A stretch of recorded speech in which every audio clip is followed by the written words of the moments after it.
Good evening. I am joining you at this late hour to kind of give some thoughts, general thoughts about the situation in South America along the border with Colombia, Venezuela, and Brazil.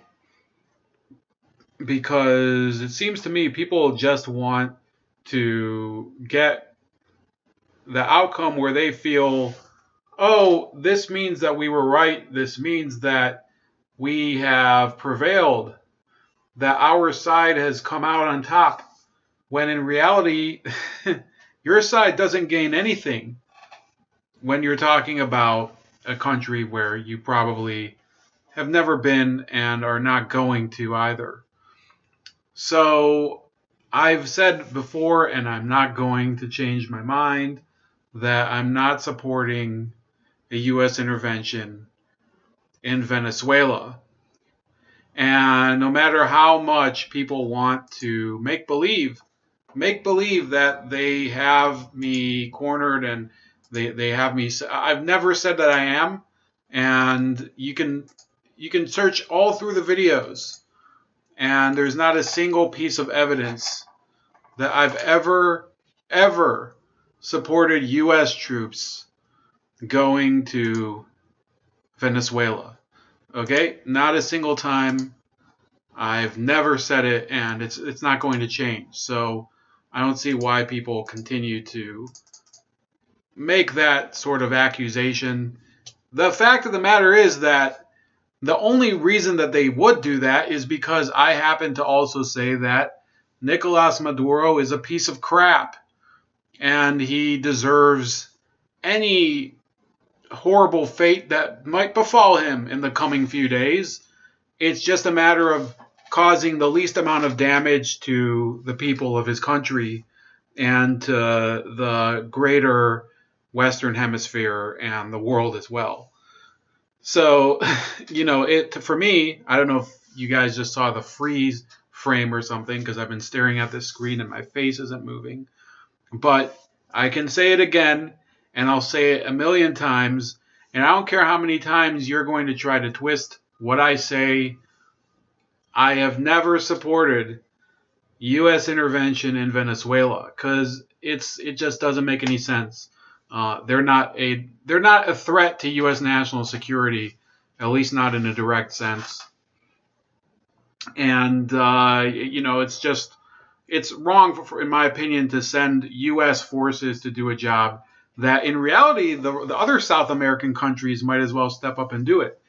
If these other South American countries are not willing to take the gauntlet, pick up the Excalibur sword and say it's our time to get rid of this horrible cancer on our hemisphere, the cancer of idiotic, top-down, Soviet-style command socialism, then what the hell do we have to? We shouldn't even listen to anything they have to say. Whether it's Bolsonaro or Duque over in Colombia. But let me give you one other option. The best option, in my opinion, one that would probably satisfy a lot of people. Of course, there are certain people that can never be satisfied because all they want to do is show up with their stupid red flag and pretend that they're creating a more equal society, which they never do, and they never care to check up on. They believe that they create a more equal society even while they themselves never have to live with the consequences of it. The Abby Martins of the world, that they went to Venezuela, had this amazing job where they get to pretend that they're creating a new human society, and then when it goes horribly wrong, because they say that mobs have made it impossible for them to live in the country, they fly back to this country over here, which they claim is the worst country in the world.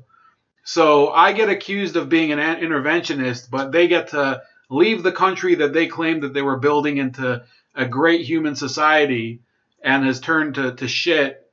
And they get to come here and say, well, we basically we were standing up for true journalism. What true journalism?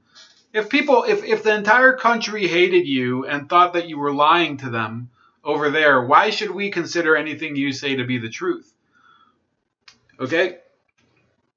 But yeah, as I was saying, there is an optimal outcome. And the person who could get this outcome, and it would make him an amazing, testament to human, um, human reason. Okay, and it would validate a lot of the theories that people have that this is a leader that is worth at least dealing with, and if not, he's a good leader, maybe even a great leader. Vladimir Putin, all he has to do is work out a way to murder or otherwise dispose of the horrible piece of crap known as Nicolas Maduro. All he has to do is just get the job done.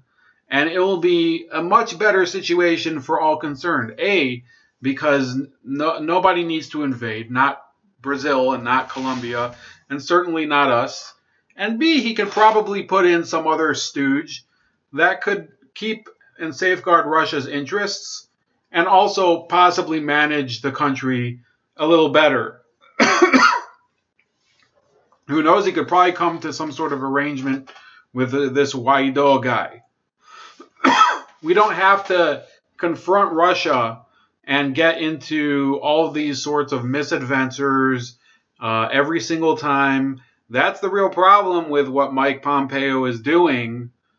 And I don't give a crap about equality or not equality or all of that. The main objective is to have less of those people down there getting shot and killed and also having to flee the country. And invading the country probably won't help with that. The best solution is probably to have Russia, yes, the country that the media hates the most. They can solve the situation. They can do the right thing. They can do the right thing for themselves. And that would be the non-interventionist approach to solving. It's not keeping Maduro in power that would solve the situation, because he's not going to fix anything. If he hasn't fixed anything until now, why would you think he would do it going forward? The guy's an incompetent moron. He's ran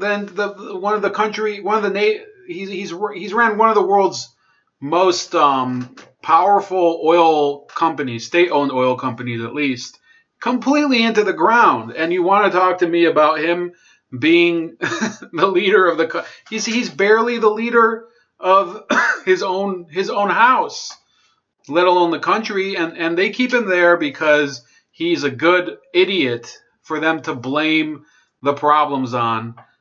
Yes, I think Russia should take up Russia or China or both. They would have to do is get rid of him.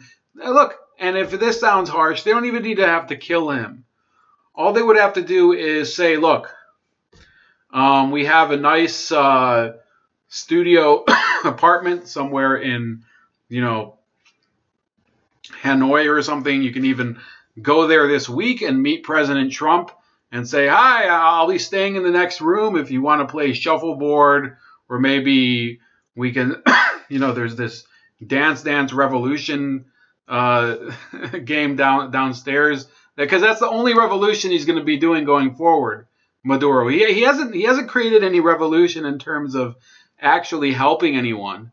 The man's just a joke of a human being. He is. You just look at him. The guy goes. His country is basically falling apart. He goes to Turkey, of all places, in order to shore up his international relations. Has a steak dinner with Salt Bay, if you remember from a few months ago. And, you want me to really... This is, by the way, that's a luxury that most people around the world couldn't afford, to go to Salt Bay's restaurant and have him sprinkle the salt onto the steak and do the whole stupid thing where he chops it up and everything. Most people of any stripe, of any nationality, don't get to see that. And no, this isn't a regime that actually promotes equality for anyone. So no, I'm not going to stop talking about how Maduro needs to just go, okay? And this U.S. intervention thing is not the best way to do it. The best thing would be Russian intervention. The best thing would be for Vladimir Putin to do the job, to basically put the ball in and get rid of Maduro, whatever way, he can just take him. Just take him away. It doesn't. They can stay in Venezuela for all I care. Just put somebody normal in there who's not a complete and utter retard. That's about it. Please like, share, and subscribe to the channel. Also, I'm now putting all of the stuff in the comments because I've understood that when you put it in the description, when you put links in the description especially, I think that YouTube suppresses the views and the algorithm. And actually, the last video had some pretty good some pretty good views just in the first few minutes. So we'll see how it goes. Yeah, I'm not an interventionist. I don't know how many times people have to, paint me into a corner because I think Nicolas Maduro is a fat, ugly bus driver who probably should be, working for a school district somewhere in Idaho or something. That's about it. Talk to you guys later, and you know where to find me.